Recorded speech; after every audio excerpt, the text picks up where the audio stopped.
I don't have 5 people to introduce here, I just have one. The last names are the same. I don't know, there's times I'm sure my father has wanted to disown me, but he can't tonight. I was approached by members of the group here and said, why don't you look at nominating your father? And I grew up, my father was just my father, but as I grew up a little bit, in the 70s, he was very, very active in doing things at the time after what we called the oil crisis in 1973, which people probably right now don't look at it being an oil crisis, but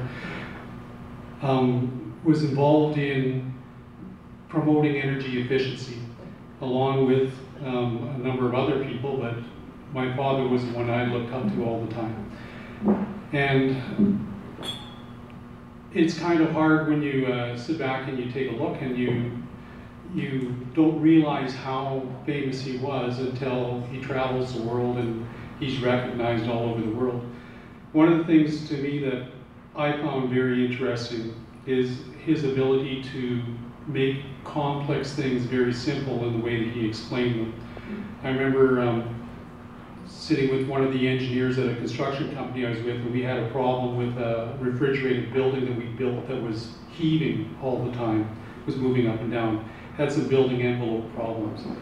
And he asked me because he knew I knew a little bit about building envelope, and I said, I know a person that can help you out, my father. Why don't you go around the building with my father?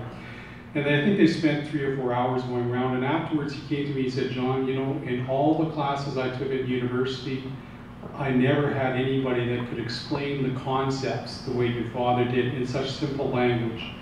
And to me, I think that was one of his strengths, very much so.